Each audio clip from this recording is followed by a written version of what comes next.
He was an old man who fished alone in his skiff in the Gulf Stream, and he'd gone 84 days now without taking a fish. In the first 40 days, a boy had been with him. But after 40 days without a fish, the boy's parents had told him that the old man was now definitely and finally Salao, which is the worst form of unlucky. And the boy had gone at their orders in another boat, which caught 3 good fish the first week. It made the boy sad to see the old man come in each day with his skiff empty. And he always went down to help him carry either the coiled lines or the gaff and harpoon and the sail that was furled around the mast. The sail was patched with flour sacks, and furled it looked like the flag of permanent defeat. The old man was thin and gaunt with deep wrinkles in the back of his neck. The brown blotches of the benevolent skin cancer the sun brings from its reflection in the tropic seas were on his cheeks. The blotches ran well down the sides of his face, and his hands had the deep-creased scars from handling heavy fish in the cords. But none of these scars were fresh. They were as old as erosions in a fishless desert. Everything about him was old, except his eyes, and they were the same color as the sea, and were cheerful and undefeated. "Santiago," the boy said to him as they climbed the bank from where the skiff was hauled up, "I could go with you again. We've made some money." The old man had taught the boy to fish, and the boy loved him. "No," the old man said. "You're with the lucky boat. Stay with them." "But remember how you went 87 days without fish, and then we caught big ones every day for 3 weeks? "I remember," the old man said. "I know you did not leave me because you doubted." "It was Papa made me leave. I am a boy, and I must obey him." "I know," the old man said. "It is quite normal." "He hasn't much faith." "No," the old man said. "But we have, haven't we?" "Yes," the boy said. "Can I offer you a beer on the terrace, and then we'll take the stuff home?" "Why not?" the old man said. "Between fishermen." They sat in the terrace, and many of the fishermen made fun of the old man, and he was not angry.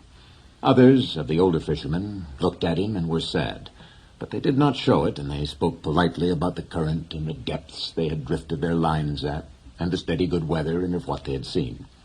The successful fishermen of that day were already in, and had butchered their marlin out and carried them laid full length across 2 planks, with 2 men staggering at the end of each plank to the fish house, where they waited for the ice truck to carry them to the market in Havana. Sharks had taken them to the shark factory on the other side of the cove, where they were hoisted on a block and tackle, their livers removed, their fins cut off, and their hides skinned out, and their flesh cut into strips for salting. When the wind was in the east, a smell came across the harbor from the shark factory. But today there was only the faint edge of the odor, because the wind had backed into the north and then dropped off, and it was pleasant and sunny on the terrace. "Santiago," the boy said. "Yes," the old man said. He was holding his glass and thinking of many years ago. "Can I go out and get sardines for you for tomorrow?" "No. Go and play baseball. I can still row, and Rogelio will throw the net." "I'd like to go. If I cannot fish with you, I'd like to serve in some way." "You bought me a beer," the old man said. "You're already a man." "How old was I when you first took me in a boat?" 5. You nearly were killed when I brought the fish in too green. You nearly tore the boat to pieces. Can you remember? "I can remember the tail slapping and banging and the thwart breaking and the noise of the clubbing. I can remember you throwing me into the bow where the wet, coiled lines were and feeling the whole boat shiver and the noise of you clubbing him like chopping a tree down and the sweet blood smell all over me." "Can you really remember that? Or did I just tell it to you?" "I remember everything from when we first went together." The old man looked at him with his sunburned, confident, loving eyes. "If you were my boy, I'd take you out and gamble," he said. "But you are your father's and your mother's, and you are in a lucky boat." "May I get the sardines? I know where I can get 4 baits, too." "I have mine left from today. I put them in salt in a box." "Let me get 4 fresh ones." "1," the old man said. His hope and his confidence had never gone, but now they were freshening as when the breeze rises. 2, the boy said. 2, the old man agreed. "You didn't steal them?" "I would," the boy said, "but I bought these." "Thank you," the old man said. He was too simple to wonder when he had attained humility, but he knew he had attained it, and he knew it was not disgraceful, and it carried no loss of true pride. "Tomorrow is going to be a good day with this current," he said. "Where are you going?" the boy asked. "Far out, to come in when the wind shifts. I want to be out before it is light." "I'll try to get him to work far out," the boy said. "Then if you hook something truly big, we can come to your aid." "He does not like to work too far out." "No," the boy said, "but I will see something that he cannot see, such as a bird working, and get him to come out after dolphin." "Are his eyes that bad?" "He's almost blind." "It is strange," the old man said. "He never went turtling. That is what kills the eyes." "But you went turtling for years off the Mosquito Coast, and your eyes are good." "I am a strange old man." "But you're strong enough now for a truly big fish?" "I think so. And there are many tricks." "Let us take the stuff home," the boy said, "so I can get the cast net and go after the sardines." They picked up the gear from the boat. The old man carried the mast on his shoulder, and the boy carried the wooden box with the coiled, hard-braided brown lines, the gaff, and the harpoon with its shaft. The box with the baits was under the stern of the skiff, along with the club that was used to subdue the big fish when they were brought alongside. No one would steal from the old man, but it was better to take the sail and the heavy lines home, as the dew was bad for them, and though he was quite sure no local people would steal from him, the old man thought that a gaff and a harpoon were needless temptations to leave in a boat. They walked up the road together to the old man's shack and went in through its open door. The old man leaned the mast with its wrapped sail against the wall, and the boy put the box and the other gear beside it. The mast was nearly as long as the one room of the shack. The shack was made of the tough bud shields of the royal palm, which are called guano. And in it there was a bed, a table, one chair, and a place on the dirt floor to cook with charcoal. On the brown walls of the flattened, overlapping leaves of the sturdy, fibered guano, there was a picture in color of the Sacred Heart of Jesus and another of the Virgin of Cobre. These were relics of his wife. Once there had been a tinted photograph of his wife on the wall, but he'd taken it down because it made him too lonely to see it, and it was on the shelf in the corner under his clean shirt.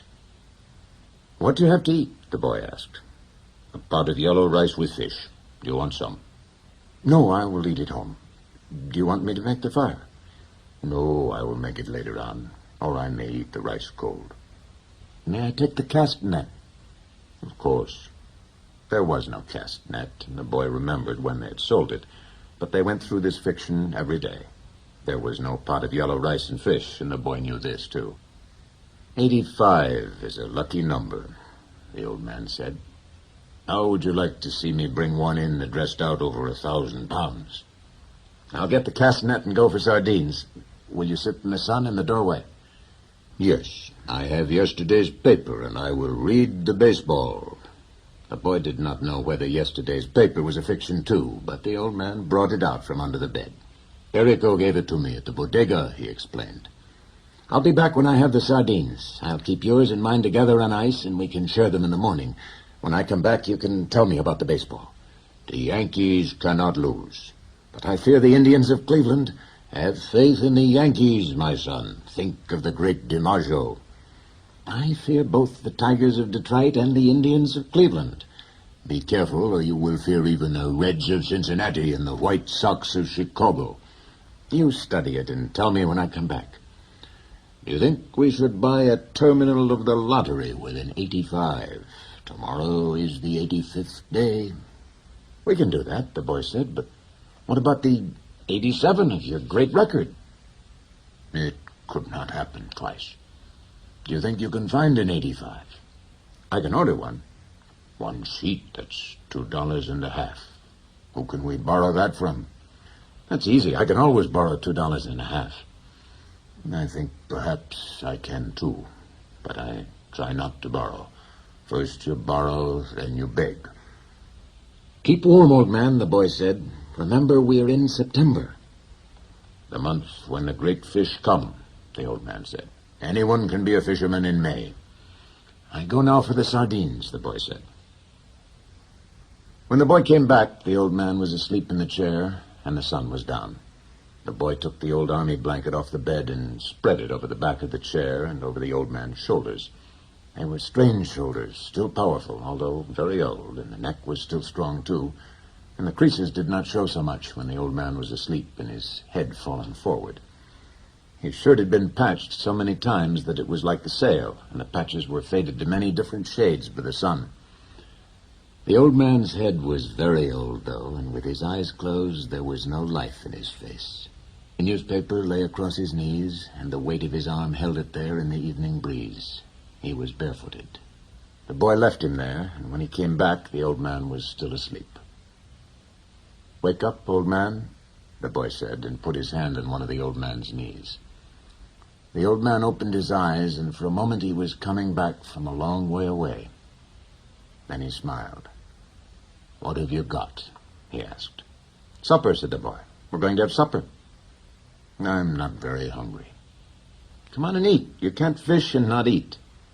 "I have," the old man said, getting up and taking the newspaper and folding it. Then he started to fold the blanket. "Keep the blanket around you," the boy said. "You'll not fish without eating while I'm alive." "Then live a long time and take care of yourself," the old man said. "What are we eating?" "Black beans and rice, fried bananas, and some stew." The boy had brought them in a 2-decker metal container from the terrace. The 2 sets of knives and forks and spoons were in his pocket with a paper napkin wrapped around each set.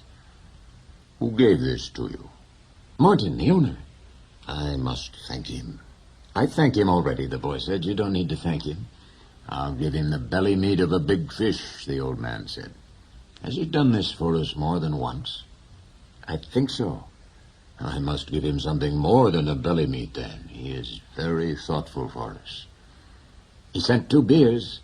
"I like the beer in cans best." "I know, but this is in bottles, Hathaway beer, and I take back the bottles."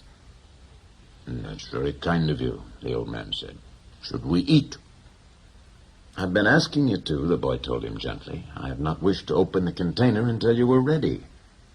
"I'm ready now," the old man said. "I only needed time to wash." Where did you wash, the boy thought.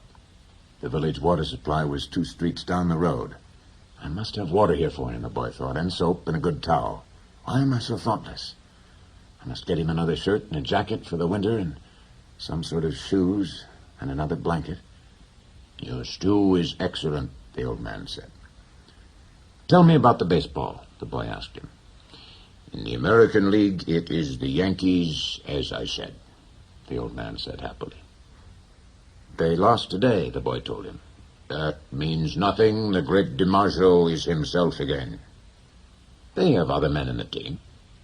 "Naturally, but he makes the difference. In the other league, between Brooklyn and Philadelphia, I must take Brooklyn. But then I think of Dick Sisler and those great drives in the old park."